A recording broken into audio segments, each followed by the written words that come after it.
الحمد لله رب العالمين والصلاة والسلام على خير خلق الله محمد وعلى آله وأصحابه الكرام وتابعيهم بإحسان إلى يوم الدين. ربنا أرنا الحق حقا وارزقنا اتباعه وأرنا الباطل باطلا وارزقنا اجتنابه. ربنا آتنا في الدنيا حسنة وفي الآخرة حسنة وقنا عذاب النار. وشيسان لخزمة كتاب النيابي مختصر منهاج القاصدين كعلامة ابن قدامة مقدسي النسيتي اختصار دوجر كذا ولا إحياء علوم الدين كي غزالي أمدوها من اختصارا كأمل خزمتي أوستين جيشتين تباسي نيج معنى نهينكاني ناو نيج أو معنى حياة أكن ببرنيجا وها أكن ك نيجا كان عليكم السلام ورحمة الله نيجا كي مردون نبي نيجا كي زندو بي معنى يكم دوهمان باس كردو كدل آماده جيبه يكم دانا دوهمين دانا جوان بيد لما ناي وشكان بكريته ولا نيجا سهمين دانا زور قوري أفرمي المعنى الثالث التعظيم لله والهيبة خواب قورزانين تعظيم وهيبات. طبعا إنسان لمعنى كان تيناقا هتوكو تفهمي عظيم نكات يعني إنسان أقر للاي باوشا دابني شيء ببي إرادة خوي جورة أدبك بشان أدا لقل كسيكي قورة دابني شيء ببي إرادة خوي جورة لأدب بشان أدا چند كسيكا قورة تربي للضلي أما أو اندب أدب تربي بران بدي أما يا ساير ما وصايكت هي زور تخوش زور بهيبة اللايتو بأندازي هيبتي أو اندرز لبرانبري وبكارهيني شوازي جوان بكارهيني هريك يقول إما قال أسبي وتري باشاك لباشاكاني ولاتان أبينيه لهيبتي باشاكان نازانت شون تعاملك محاولك جوان ترين شتي بيشكشك. تصور كان مسألة لبردم خوايا وستان يعني زور مسألة شي قورية بعظيمي سيري خوا كردن قضية أو بسوقني مثلا يعني بلين ولا خواب عظيم أزان بلام للنيوجكات دلم أجاي لخوي نبي الروح أجاي لخوي نبي شكتو أجر بعظيمي كشوي تناو ميدانك وجه هميشة يعني لدوين نيوجكان تو مسؤولك الدنيا ببينا كهاتي تولا هندش تخوت بشيماني هميشة نيوج أو هاي أجر بق طواي ما ناتي أبقي كلا بردم خويا وستاي والله نجار لقل نيوجكات طوا كتو بشيماني هستكي عندي خلل هو نأو أو خلانا بأخويا داوي عفوكم لو خلاني ولا نيوجك ما تواجدي هبو بوي برز كان مسألة تعظيم يخوا هيبتي يخوا يجي كل خالد زور جورا كان والله أجر أما هبي حضوري قلبه تفهمي معاني كم ودوم يجي أبن أجر أما هبت شو كمسألة بجورا زانين يخوا بعظيم قرتني يخوا زور جورا لهنا ناخيك تسبي تواو شو كهستك كبل لبردم خوا يعني سهري شكل إما أجر في بوتري أجر هەری شێک لە ئێمە چاوی لە دەست با چاو پێی وترە حەکیمێکی زۆر دانا هەیە زۆر بە ئاسانی چاوەکانە پێ عەتاکات چۆن ئەچی بۆ لیقای ئەو حەکیمە چۆن ئەچی بۆ لای ئەو تەبیبە وەڵاهی بە تەرتیبێک ئەچیتە لای هەتاوەکو بەشکم سەرنجی ڕابکێشم ئەویش ئیشێکم بۆ بکە شیفای چاوەکەم بدرێ دە باشە بە چاو بە وتن بە بیستن بە بینین بە هەموو شتێک ئەو پێ عەتا کردووی کە تو ئەچیتە بەردەمی يعني أبي براسي ضلكت أبي طواوي معنى عظمتي أبي تيابي باش أو بريار من ده أبي بتعظيمه بسمه بردم خو بس هرشي أكم تعظيم بودروز نابي شبكم. أفرمي إمام الغزالي وذلك يتولد من شيئين بدوشت أمد دزجير أبي يكم معرفة جلال الله تعالى وعظمته جلال خو قوري خو إنسان بناسيه أبا مور دولة التعظيم إخوة لدلتها دروسة شون لجلال إخوة برواني يعني هرشي لم كونوا كائنات زوريني زانستي أمرو أزانا السير كبني إيشي إخوة تجاوزناك زور كسن شهادين نوبليان ورقت ولا سر أو اشتي كان دوزي وتوا نكشتي كان دروس كردو أي أوي كدروسي كردو شون جارك مقابلة كسيكم بينيك زور احتفالي شي قورا رعزي كي زور قوري لي اكيرات خويا ابي اما شي كردي ام عالم هم وساو حرمتي لينن والله اما الصجور حيواني ام صال دوزيوتو لنا وبحره دروسي كردو لنا وبحره ناونا دوزيوتو وتوتي اما الصجوري نوي لحيوان ك مرۆڤایەتی ئاشنا نەبوو پێی بە ئاشنا بێ پێی سەد ئیشی خۆی دۆزیوەتەوە ئەو ڕێز و تەقدیرە گەورەی لێ ئەگیرێ ئەی باشە خوای بۆ عەزەمەتە کە خۆی دروستی کردووە بێت چەند عەزیم و گەورە بێت ئێمە زۆر کات ئەبینین کەسێک مناڵێک لە دایک ئەبێ کوێرە گەورە ئەبێ کوێرە لە پڕخواچای پێ عەتا ئەکاتەوە هەومان زۆر عەجایبمان لێیە باشە ئەوە چۆن چاوی چاک بۆ ئەوانە ئەو هەموو خەڵکە هەموو خوا چاوی پێداوە ئێمە هەستی پێ ناکەین بۆیە هەرچی ئەم کەون و کائیناتە کە تۆ ئەیبینی هەمووی خاوەنەکەی ئەڵڵایە هێشتا مرۆڤایەتی زۆر بچووکە لەوەی کە دەرکا بە حەقائیقی عەزەمەتی خوا چۆن وەڵا طەبیبێک هاتووە زۆر عەزیم ڕێگێکی لە ئینسانە دۆزیوەتەوە هەرچی نەخۆشیەکانە لەو ڕێگا و چارەسەر ئەکرێ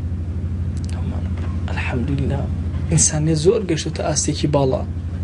کەسێکی تر دوای فترەیەک دێت ڕێگێکی تر ئەدۆزێتەوە کە خەلەلی ڕاکەی تریش چارەسەر ئەکا ئەوی تریش ماشاءالله چەند گەورە و مهمە کەسێکی تریخ یعنی سبحان الله هەموویان لە ناو چیە لە ناو ئیشەکانی خۆیان شت ئەدۆزنەوە شتێکی تر نییە بۆ ئەگەر علومی ئەمڕۆ بەش بکەی تەسەوورکەن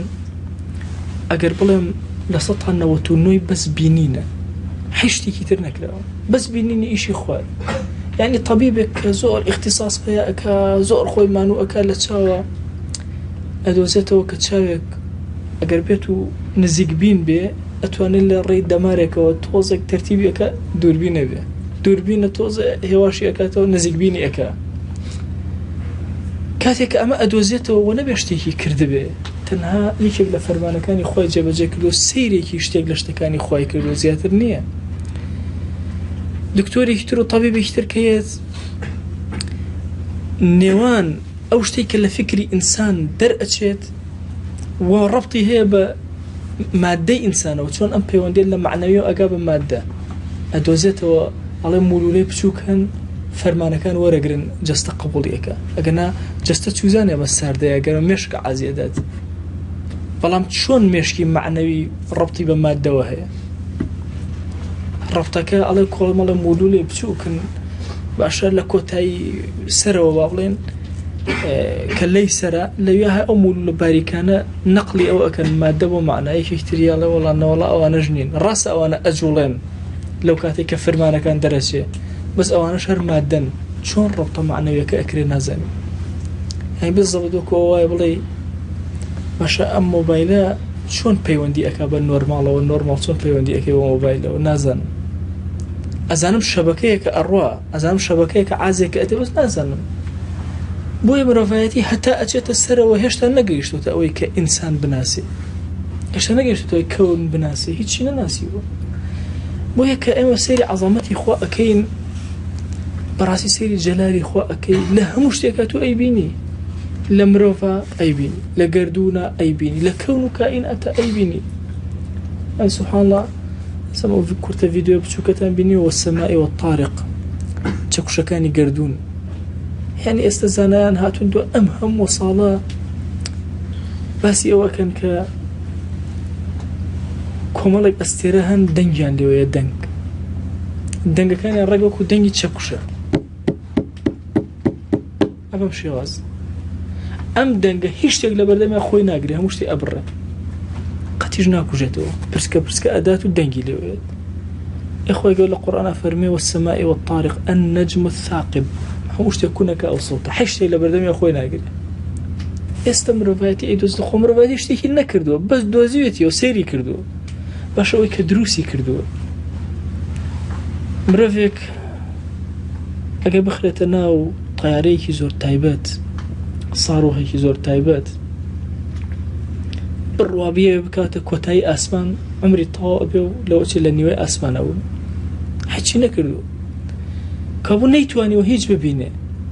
زۆرێک لە مەشکە دائەندێ لە ئاسمانە ئەستێرەیەکێ ئەوەندە لە ئێمەوە دوورە بەو شێوازە زۆرینەی ئەمانە هێشتا تەخەیولاتی ئینسانە ئەگەراتی ئینسانە تەجروبەی ئینسانە بابەتێکی علمی لە 100% نییە تەجاریبی علمی حقائقی علمی لەگەڵ تەجاریبی علمیە زۆر جیاوازە بۆیە ئەمەی کە تۆ ئەیبینی هەمووی سەرنج ڕائەکێشێ باشە کەڵەشێرێکی زۆر جوان ئەبینی سەرنج ڕائەکێشێ تەیرێکی نوێ ئەبینی سەرنج ڕائەکێشێ ئەی چۆن ئەبێ خاوەنی ئەمانە هەمووی سەرنجی تۆ ڕانەکێش، خاوەنی ئەم گردونە سەرنجی تۆ ڕانەکێش. بۆیە کە تۆ نوێژ ئەەکەی وا تەسەوور مەکە تۆ بە تاقی تەنها خەریکی نوێژکردنی ئەم هەموو گردون و کائیناتە خەریکی نوێژکردنە. تۆ لە بەردەم خوایەکی ئەوەنە عەزیمە وەستاوی بەس تۆی بە ئیختیار، هەمووی بە ئیختیار خەریکی عەبدایەتی خۆیەتی. باشە تۆیە کە بە ئیختیار ئەوەستی ئەبێت چۆن لە بەردەمیان بوەستی. ئەمە یەک. دوو، ومعرفة حقارة النفس، چەند زیاتر بزانی کە خۆت لاوازی نفس حەقیر و بچووک و ضعیفە، ئەوەندە زیاتر تی ئەگەی کە خوا چەند عەزیم و گەورە. جا سبحان الله ئینسان تەنها لە کاتێکا کە هەست بە چی ئەکا، بە حەقارەتی نفسی خۆی ئەکا، کەوا شتی مادی بەرەکە، مادی کە دەستێکی ئەبڕێ خۆی بەزەیی بەخۆیەتەوە. تەسەورەکەن کە چاوی کوێرە بێ خۆی بەزەیی بەخۆیەتەوە. باشە ئەگەر لایەنە معنەویەکانە کاتێک کوێر ئەبێتەوە هەست بەخۆیەکە، هەست بەخۆی ناکە. بڕواکەن کەسێک حەسادەتی هەبێ، ڕقی لە موسڵمانان بێ، چەندێک دەستێکە ببڕێن ناڕەحەتە، جێگەی بەزەیت بەخۆیش بە هەمان شێوە جێگەی بەزەیت.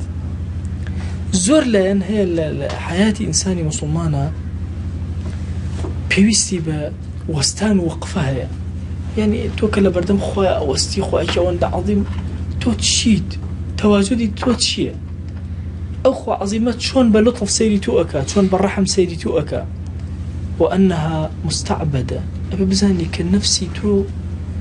نفسك كوأبي عبدايتك تيبقى لما كونترين خانو لسر زيوش خانويك، خانو عبادته. مروف ناتواني عبد نبي هيج مروفك،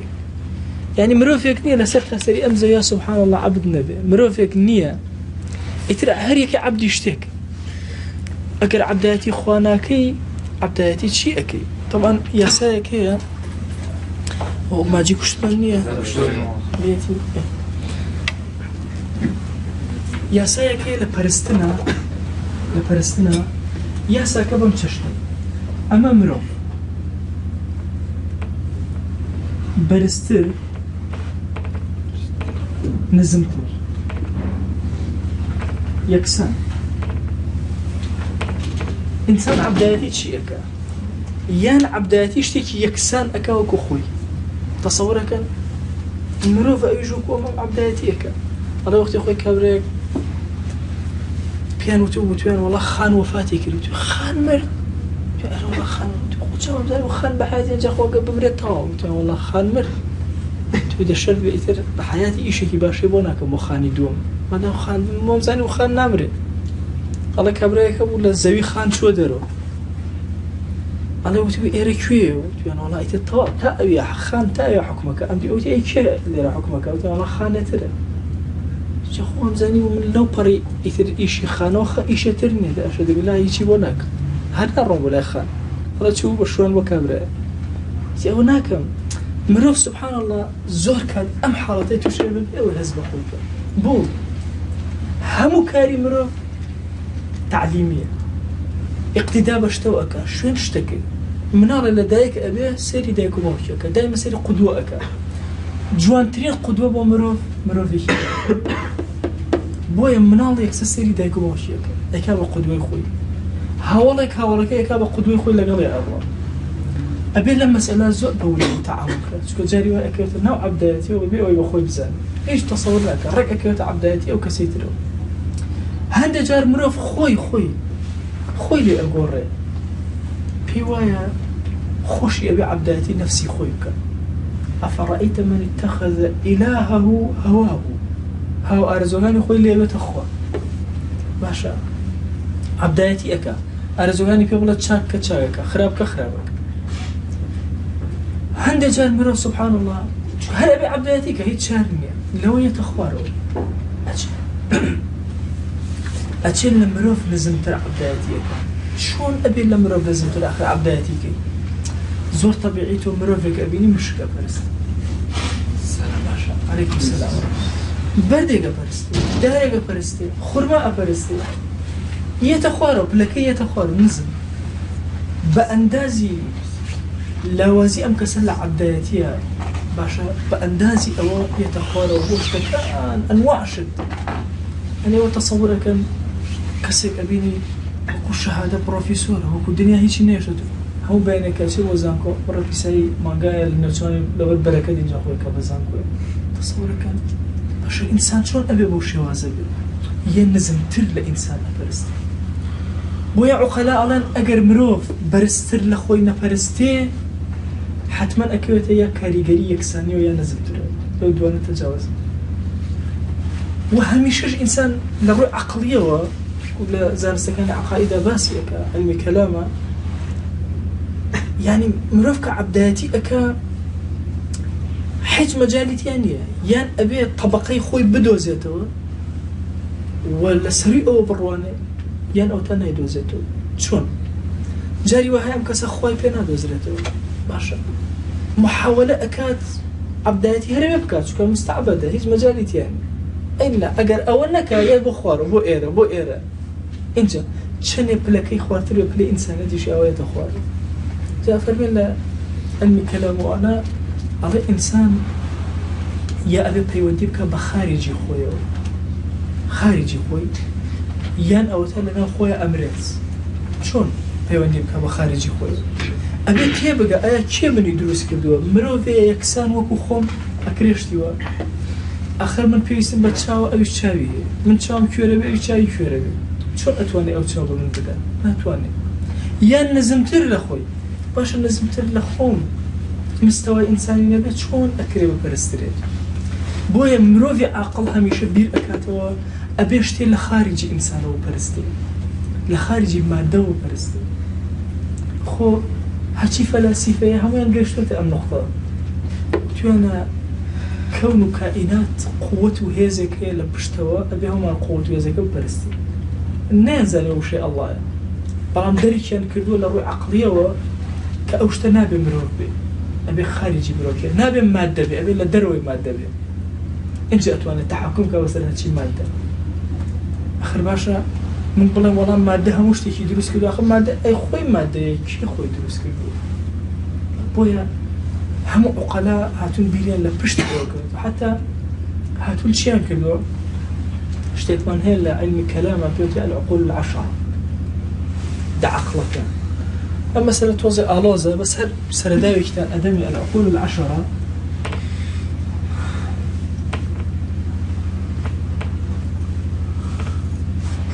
وتوانا أوشتت شيء يعني بيريان لمروف كردو مروف خواني عقله وناش بيندري هستيشي بينا كده تحكم بس همو مروف يشاكا كوابو أبي عقل قردون بري بري باش أبي عقلة شون بي هر هاتون خوان بيري يعني كنتو أنا أبي عقلك بي علمي زور بي إرادي حشتي أنا توان لبردك إرادي أو أبو وستي باش إرادي زور بهز أبي وجودي شي هبي باش أو صفات أنا كي أبو خوان باسكين هميان باسكل بي توان أبي أماني هب باش وتو أنا أكري أم عقلة أوان دقورو أوان دبهزو بتشيشتي بتشوك دروس كام توان نابي اللي ركضنا خلالك توان شون نبي عقداري هموشتي كي ورد بي وانا أوش بو عظمته لا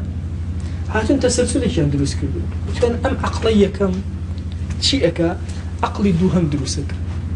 عقلي دوهم سيهم دروسك سيهم شوارم دروسك شوارم بيجم تا أخيرا عقلك أم عقلية شيئك قردون وبونور وهم دروسك إيه باش بو أم عقله هاد عقلية كم هموشتك أنك توان نابي أبي دور بلو أو أن دقورة له باشا لقردونه كانوا كائنات قورة له أبي بوشي وازبي باشا ده تسيكن أمره فعقله كان قيشتو أنت أوي أبي اشتي قردون بري بري أبي لمروف برستربي إيه مش هرام قصي أكيد علين زور طبيعي إيه مش علين مروف أبي برستر لمروف برستر لخارجي طاقي مروف برستر إيه باشا خارجي طاقي مروف كيه أبي همو خواني أم كونو كيان يكشتي لي والنبي جاري وهي برسيار أكيد لمسألة علمي خوا شونا هميشه مروف أيه بخوي بي ناتواني من أقل قصة لقل أمبراب كامتر أقام لكسيتر نامل بو هيزي من أوان دي بلام أوخوا عظيمة أبي هيزك أوان دبر فربي چی لە کەون و کائیناتە هەیە لە یەک ساتە پەیوەندی پێوە بکە ئاگای لە هەر هەمووی هەبێ. ئەگەر ئاگای لە یەک کەس نەبێ خوا نییە. تەسەورەکەن ئەبێ خوا علمێکی مطلقی هەبێ، نابێت زەمان بۆ علمی خوا هەبێ، نابێت زەمان بۆ ئیرادەی خوا هەبێ، نابێت ئەم ڕەب العالەمینە ویستی شتێ بکە یەک شت هەبێ ڕێگری لێ بکە. ئەبێ خاوەنی هەموو شتێ بێ، ئەلمەلک، مەلیکی حەقیقی بێ. دەی باشە کە من جوان تێگەیشتم کە نەفسی خۆم ئەوەندە حەقیر و بچووک و هەر ئەبێ عەبدایەتی کە و ئەبێ پەیوەندی بەم خوا عەزیمەوە کەم، ئەبێ لە نوێژەکە ئەم حضورە لە دڵما هەبێ. تعظیمی خوا لێرەوە لە ناخی ئینسانە دروست ئەبێ. فيتولد من المعرفتين الاستكانة والخشوع. أجر إنسان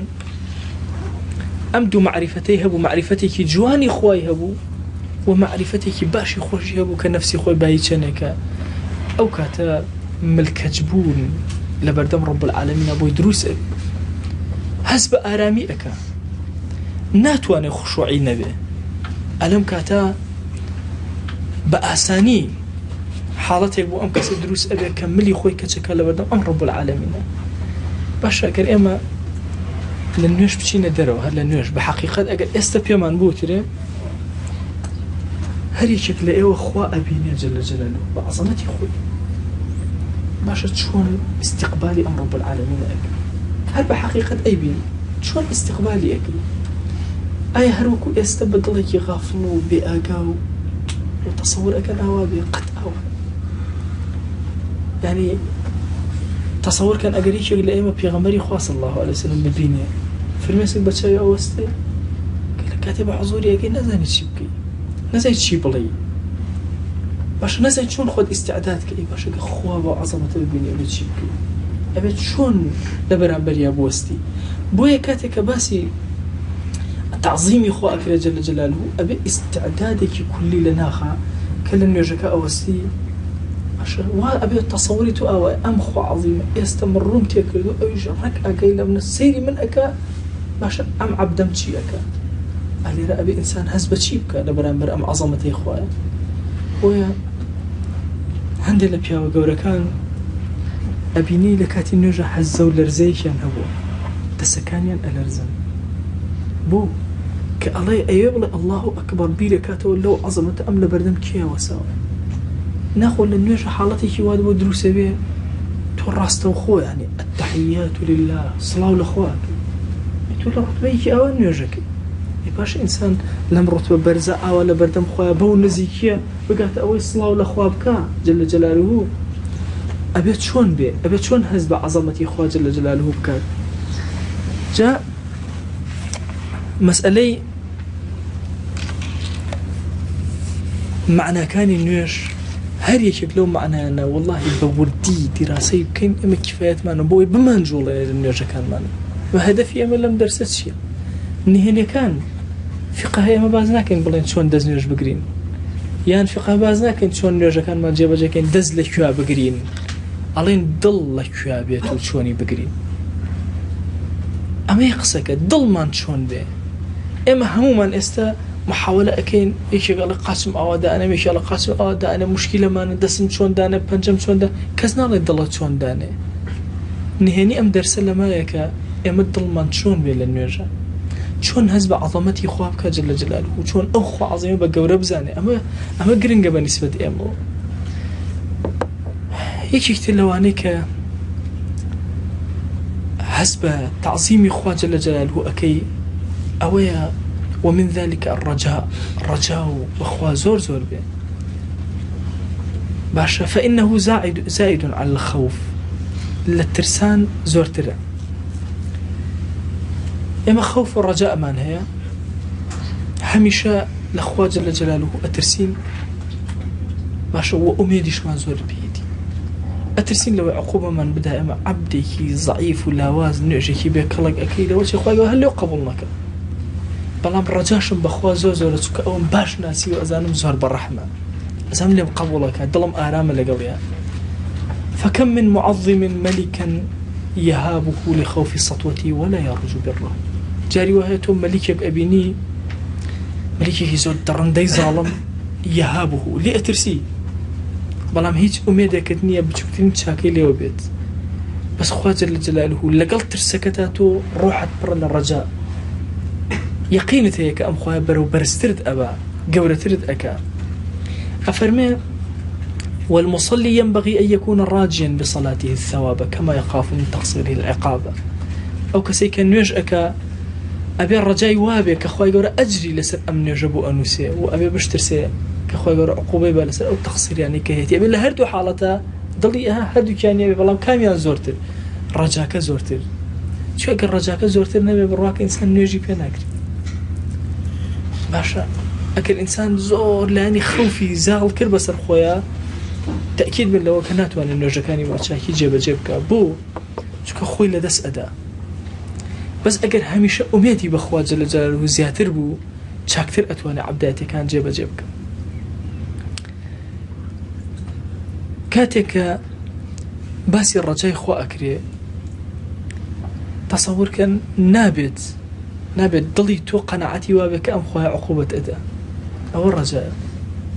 قناعتي دواك رب العالمين لسطع صد أدبوري وأدخات بهشت كاسك باسي خوفي شكري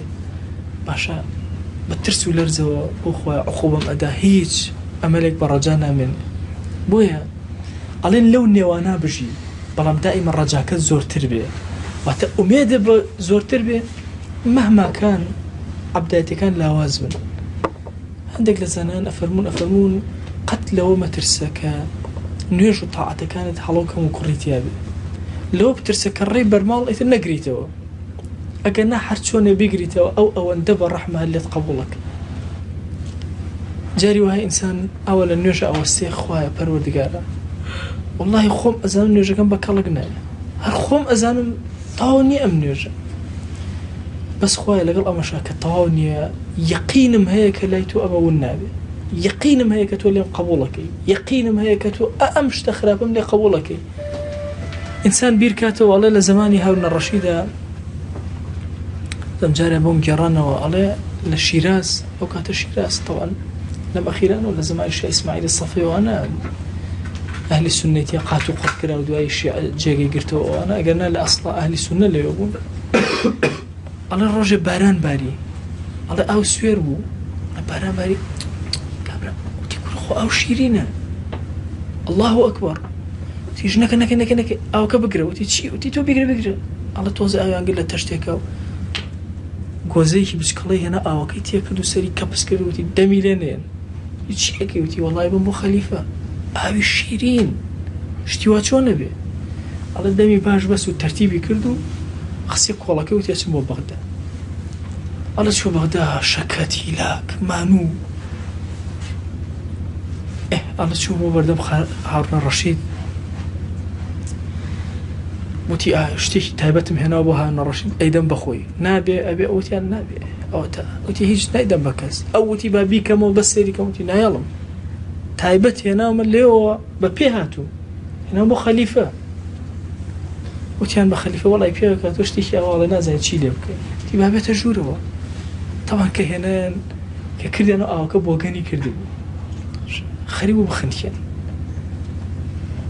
على خليفة توزيكي لي خواردو او انا ايزاني ام بيا ولا رقايكي زور دورو اشتكي خرابة بلام زور بدل باكينايتي الله يحسن توزيكي لي خواردو تي ما شاء الله اما تشون دسكوت تي قربان خوا رحمي بوالله تي اما كرد باراني باري سوير رو شيرين بو مجنم هج من الله كان لي بخون كوم كده ويجي راوا سري ام دلباك جواني كرد كسوني هنا قوينا دابوي كبولدا أنا شتري لي خواردو وتي أم كوبالي خوي سيجار بوبركن لألتونو بيدني الله داني و الله أوزو أرض الخوش بو جل جواني لبركردو وتي أقر حسيشكي ميواني من بحز أكم وتي نولا من يكسر أقر مغلاتي خون الله زور الخوش الله وتي بان نيوجيك بكم ليشك لمزقوتا كان الله نيوجيك يجيب جيكر سيري كر أو كشيرينه توزيك تري خواسير أي والله تك همو شيرينه إنجا تيجي كخليفات قوريشي لقد أما كردو أو خليفة هو شيرين أم أو بوغاني أو هنا بلام خليفة سيري ضلي كرد سيري إيشاكي نكرد ما باسي هون الرشيد أكين كفياك عاقل هو ككسيكي برحمه بسوس بخوا جاري وهي أولا نيجا أوستن طريقة مولا بدم رب العالمين خيالك من رشتوا بس بيركم والله مخوات وخود أزاني أجر شيء نجا كم بيكلق بدياري كم كل شيء نبي بس تو أزاني والله بدل حز أكم جواترين نجا بكم تمام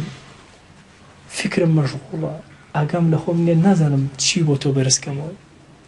بس أنا إنسان أمر جاي أبي بخواه أبي مرافع عقله كان هميشه اگر کسی کشتی کی زور بچوک با زورش بچوک یا سری دل اکن سریش تبچوک کنه کن جاره کسی کی فقیر قلم جافی کی زور ناشیرینی پیدا خسبی ناو ظرفی که ترتیبی کرده بو آن قلم جافی که یک سور بو من هر سور بکرنه یعنی دوش وای ترتیب کرده فقیر تیپ و آنی لداو آنو بدیاری مش که کرد موا بيرم للضلي أكرد والضل أبي أم ضلت شن جوان وبيك أم قلبي بيتشابته قلما كان نيوي طاب مركبك برا أبي شن بهمته أم كسهينا بيتي شن ضلي باقو بيبوي ما صدق كلي في ابن خير بقات جنها ما يكون بونوسية وك وصف السنة أم قلما كشن محتاج أم قلما كتوبود نارد خو محتاج قلما كي نبوم بس بيرم للضلي أكرد وأخوة أو ضلي شن جوانك أم نارد بچه ایمتێک وهاتو جاری وهەیە لە نوێژێک ئاڵم خوایە ئەو عەبدەی تۆ قەڵەمێکی نارد بۆ من هیچ صیفەتێکی ڕەحمانیەتم تیان نییە هیچ بەڵام تەنها سەیری دڵیم کرد لێم قبوڵ کرد زۆر بە گەورە بینێکی زۆر هێشت بوومەوە جار و باش ئەو ئەم قسە سەر چاوم خوای گیان منش ئەم کەم و کوڕێم هەیە لەم نوێژانە بۆ تۆی بەرزەکەمەوە خوایە تۆی عەزیمی بەڕەحم چۆن لێم قبوڵ ناکەی بوي إنسان بي أمر رجال ناخيها بي والله إن جاء أتوانيت زور آرام نجاك جيبجك تو من الله بسوك كجاري وهي لا تبسكيت بو هنا بيشكش بتوي أكا تو أي شيء بدني بتوانية قتنايكي شك أما لا خوشتي جواني بيشكش بتوي كردوا ليه ورقري جاري وهي حزيش إلا بسكيتني إلا برخاتي أو أي خويت إباش أخوة جل جلاله بمعظمتي خوي بمهمو مهربانيتي خوي توبلي أم عبدانا كاتك واشتي بيشكش بخوا أكن باكم وكوريشي باللي قبولناك بخوا لما قبولك يقين تان هبه كام نيج زور زور كرتشوك على أخوة عظيمة قبوليك بلا أبي أم دلاك أيداتي دلايكي زور صعب دلايكي برل جواني بخوا دلايكي برل محبة بيه بوي رب العالمين بعيني لطف سير نيجو طاعتك كانوا عبداتي كانوا لك جا ورده كوملشت من بو باسكا غزالي من شال لقلي أروم هتاو كطاو أبين كطابون دواتر هاد سريعي همويان ألامو أفرمي والمصلي وينبغي للمصلي أن يحضر قلبه عند كل شيء من الصلاة أن يحضر قلبه مصلي أبي أو كسي كنوجك أبي الله كي خوي أماد بك لهموشتيك نوجه هموشتيك نك هموتيك هموشتيك أجتان دبي يكم فإذا سمع نداء المؤذن فليمثل النداء للقيام ويشمر للإجابة جول بانق الله أكبر الله أكبر يكسب بيري قيامة أكمو لقيامتها بانق أكريم ببي اختيار بالجواب بيته وبروي لبيك بشي تبردم رب العالمين أي ليرة شون خم أمادة أكم باشا خم قرجقول أكم وبوشي بجواب دانوا ولينظر ماذا يجيب أجاي لي ببزانة شون جواب أداته وبأي بدن يحضر بتشلا شيك وأمادة أبيه باكو تمييز جوان مرتب وإذا ستر عورته باشا جليكي لبركل بو يبشر نيوجك جيبجك عورتي خوي دابوشي فليعلم أن المراد من ذلك تخطيط فضائح بدني عن الخلق أويا همو فضائح بدني باش الناشين كان جستي لخلقي بشارته فليذكر عورات باطنه وفضائح سره التي لا يطلع عليها إلا الخالق أريبا لو كاتك جل كان لبرأك بيركاته ولا عورته كان ناخي بزانة تشنشتي نهي كزور فضيحة لا يطلع عليها إلا الخالق بس خوي بو خوي باش بسريا أو أقايليتي كس أقايليني وليس لها عنه ساتر بهيش وزينات عن الأخوة بشارته وأنها يكفرها الندم بس بشيماني حياة الأخوة ترسان الأخوة سبحان الله أبيت كفارتي أو قناعانك بين أخوة وأخوة فرما يشتيك أفرمي خوا جل جلاله زور لو كريم ترى لم دنيا بتشارته ولا دنيا فصحك ولما أفرمون أجر إيمانك باش تهبو وخوا ليرة عيبكاني بو شاردته يقينه بلا قيامته بو تشاردته يقينته بلا قيامته اللي تبوري ما دام ليرة بو شاردته أو الدليل اللي سروي لقيامته عفوتك إنجا بشيماني شرم كردن لخوا لقل ترس يك ليك بهستر بو أو يخوا يقول لقنا كان بوري سترك عفوتك أفرمي لفرماشتك المؤمن يموت بعرق جبينه مسلمان بعرق النيوتشواني أمره الله أو كسيك للنشانة كان باشي مردو أو كسيك لا شيء عرقي نكرو تبس نيوتشواني عرق كاتو باشا لكاتي درشوني الروحية بو الله سبحان الله عبد لو كاتا بير أكاتو ولا شي بير أكاتو أمهم وقناهي كردو يسأجت بردم رب العالمين شرمك شرم يقتر عرق لنا وشوان الدرس والله خوا لهم قناه كان دوري لكاتي سر مرقات شو كبشر ما وشيتو بردم رب العالمين أو عنده قوري بوي مسألة حياة لأخوة زوزو قوري بأندازة باش أو هل مؤذن وجل كان بأوا إذا استقبل القبلة فقد صرف وجهه عن الجهات إلى جهة بيت الله تعالى كاتكوا رؤكيت قبلة وازل لهم الرؤكان ترينا بوب مالي خوا فصرف قلبه إلى الله تعالى أولى من ذلك أبي ضل الربكات وازل لهم الجهات كانت بين الدنيا وأنا ربكات أخوة فكما أنه لا يتوجه إلى جهة البيت إلا بالانصراف عن غيرها ناتوان مسام الركام قبلة أقروش مليربه هيش خو ناكري إلا أبي الرك الركام قبلة وازل أمور لا كان يتربينهم أولى بشتوى كابو أبي ضلش بهمان شواز لا ينصرف إلى الله تعالى إلا بالانصراف عما سوى أبي واز لهم لا كان يتربينهم إن شاءت وأن مربكم أخوة وإذا كبرت أيها المصلي أو كسيك أن يعجك لي أقر الله أكبر تكرت فلا يكذبن قلبك لسانك بعد ضلت زمان بدرو نخاتو جاري واحد زمان الله أكبر يعني شيء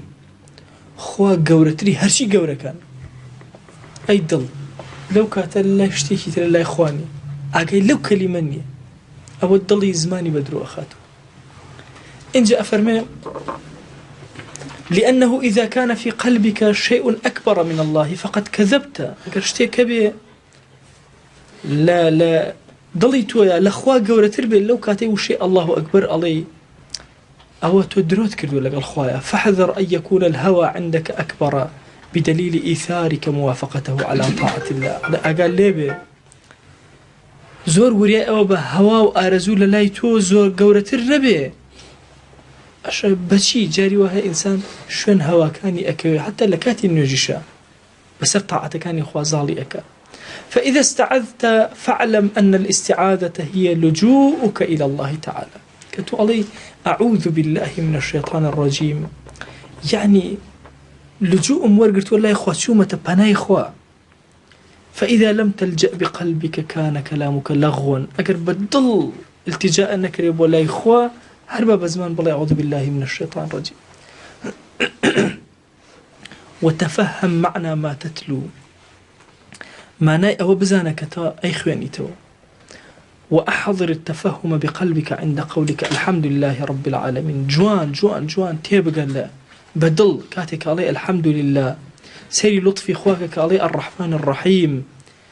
عند قولك مالك يوم الدين سيري عظمتي خواك روجي قيامة أو مليكة حد شيء إخواني تو بأقل معناه كيف جاء سبحان الله لما سألي أعوذوها عوز پناگرتن لچیا بود در اکوی ورا منالکی بسو زلیشی لی ویا لیت وربا رأکا ولیکی تون أشي باوشكا بدايكا الالتجاء إلى باشا أشي باوشكا بدايكا بوچونكا بيوايا باشتري شوينه بو معادي أو بو پاراستني أو كوية باوشي دايكيتي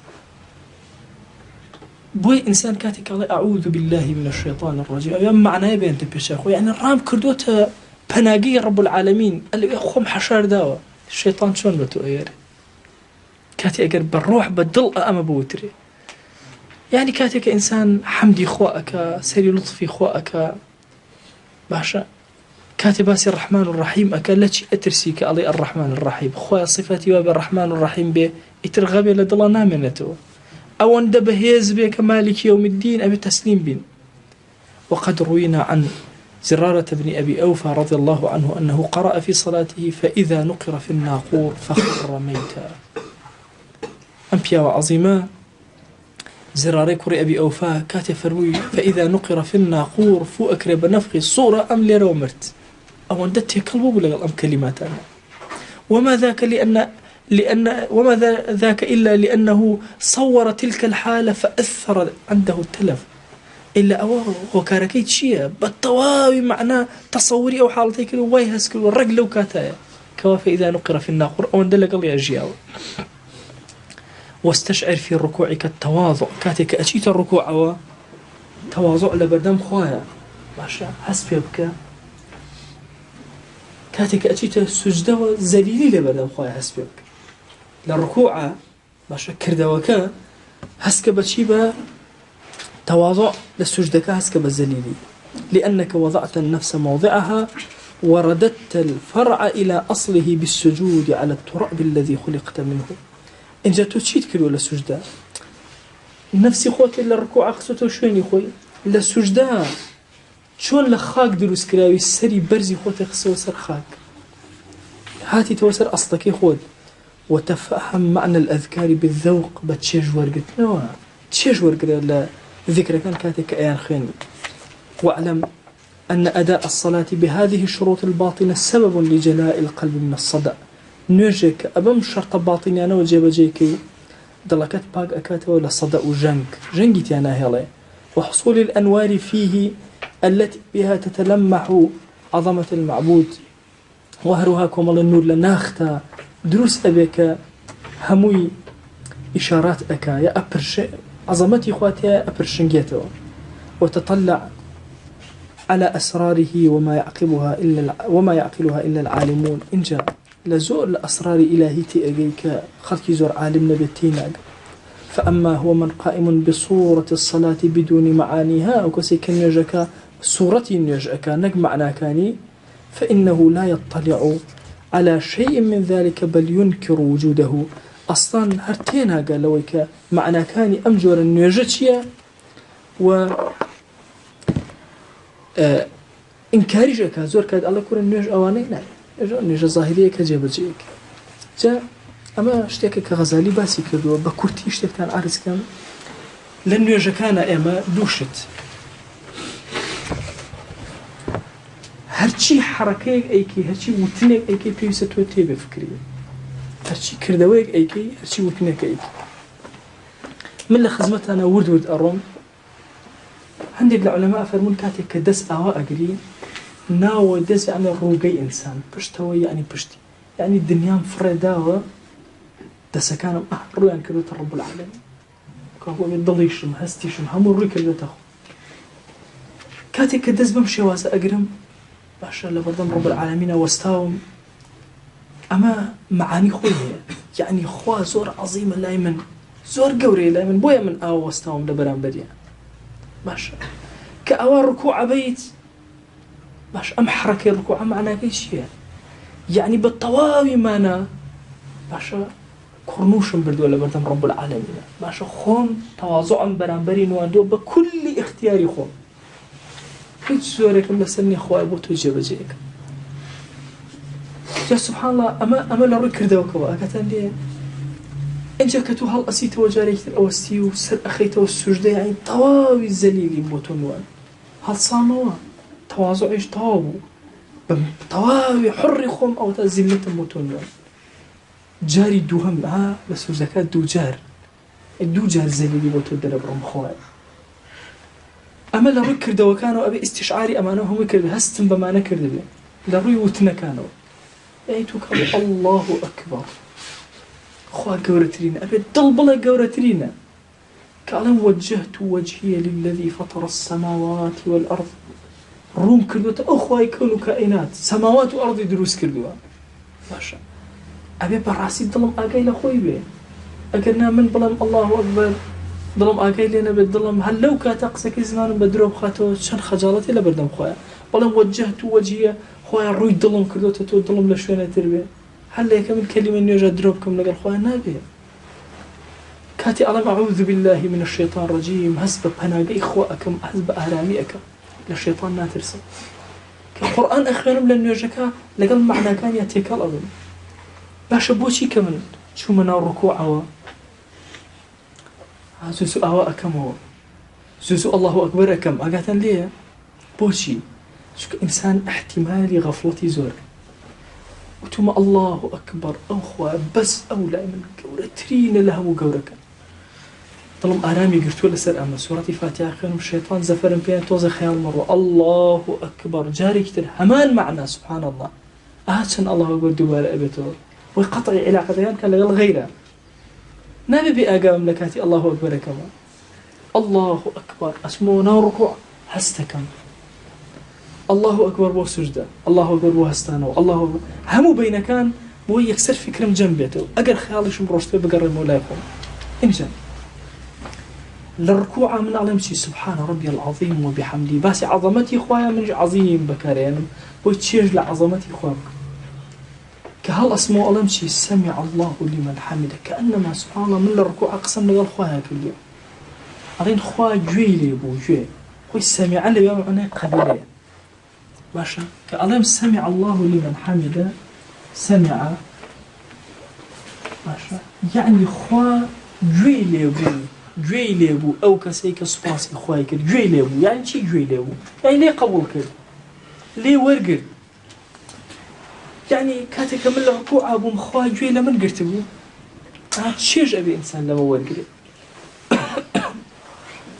سمع الله لمن حمده ربنا ولك الحمد مادام گوێت لە حەمدی من بۆ خوایە سوپاس بۆ تۆ حەمد هەرچی حەمدە لەکە الحەمد هەمووی بۆ تۆ الله أكبر سبحان ربي الأعلى خويا من طاقم زليل كله تزور علو سبحان ربي الأعلى وبحمده باشا إن جاء الله أكبر الله أكبر أكمل التحيات بشي تسفي أكم من قشتك روحهم كله روشتون نرجعكم كله لقى خواتي كلبهم شون لمعراجة بيغمبري خواه صلى الله عليه وسلم قشت رب العالمين من قشت مترتبه ولا التحيات علمتي التحيات لله كوي تحياتي جوان وصلاوي جوان بخوايا التحيات لله قشتو تأستيكوا السلام عليك أيها النبي ورحمة الله وبركاته باشا بصيغي مخاطب لقلب يغمري خواه صلى الله عليه وسلم وقسأكم السلام عليك صلاة إخوة لتوبي أي يغمري خواه صلى الله عليه وسلم دواء أولا شيء السلام علينا وعلى عباد الله الصالحين خم أخم بيش عبد الصالح كان يعني تتصور كان أو معناه زور قوري يعني خواجا السلام علينا آرامي وصلاة وسلامي تو بسر خوما دابر إنجا بسر عبد الصالح كان عشر كلا قلمان كلا أمي إسلامي لهم عالم وخلق نيوجك السلام علينا وعلى عباد الله الصالحين شهادة مالك بحق الصلاة ولا سر في غمري خواه صلى الله عليه وسلم للصلوات زور كاديما تشيج للصلوات كين الشيج للسلام ناكي برواكا حتى كسنسيت عمر زور أم تشيجور ناكي كأوستي علي السلام عليك يا رسول الله صلى الله عليه وسلم سبحان الله رقوا هستك إلا حياته إصلاوي ليك أخوش اللي فرماشته هاتوه يكسر ملائكة بي أجين وجواب جأداته كتولي عليه وسلم هل يكب لوانا بيغمري صلى الله عليه وسلم جوابي تويدا وتسري أو ربطك اللوني وانا كهمو أمتهم والسلامة السلام عليكم ورحمة الله يعني هاتمو كم روشتبهم من اللي راح زور منو أو القرامة والسلام أكيد ويتونا ومجيز جاري كتير باشا حتى أفرمي بوشي بلا الراس السلامك بلا يتشفى سلامك يعني أي جماعة الله راس أقام لإيوه نبو أي جماعة الله تشب أقام لإيوه نبو أما أو سورة لنيوجك باسي أكين إما أو أسراريك إمامي غزالي رضي الله رحمة يخيله باسي أكات كبراسي أبن نيوج بمشي وازد جيب كريه إنجا أو نوجه مقبولة أو نوجه كنور أخاتنا ودلي إنسان وإنسان أجولان خواه بخاتنا وجوانا كان يخوت لقناها كان من ببورة رونا كبخرنا ونوجه كان مانوا خواه جان رونا كبخرنا ودل مانوا يا ربي خواه هلوك مكوريك لنوجه كان مانا همان خواه عفو مانك يا ربي خواه لهلوك مكوريك كان من ببورة يا ربي خواه جان أزانين عبداتي كان من بكلك نايا بلام يا ربي پروردگار لو جوان ترشق نابين بوتوي برسكين وخواه تو بقوري إخو اللي من قبولك دڵ كان من يا ربي خويا بأجابنا لغفلات الرزقار مانك لخيال خراب الرزقار مانك لشهوات وشبهات الرزقار مانك يا ربي خويا داولي أكن من جرى لو كساني كوا نيوجك جيبتي أكن حياة وجيان لنا نيوجك أنا هي يا ربي خويا جان داولي أكن بجوري خوت حركات وساتك كوا إما بأجاين لتو خويا داوي عفود لي أكن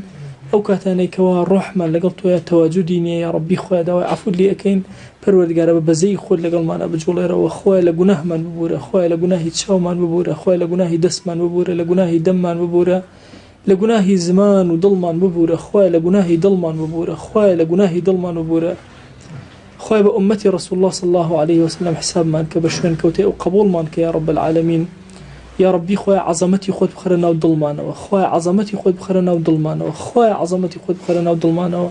آمين آمين والحمد لله رب العالمين.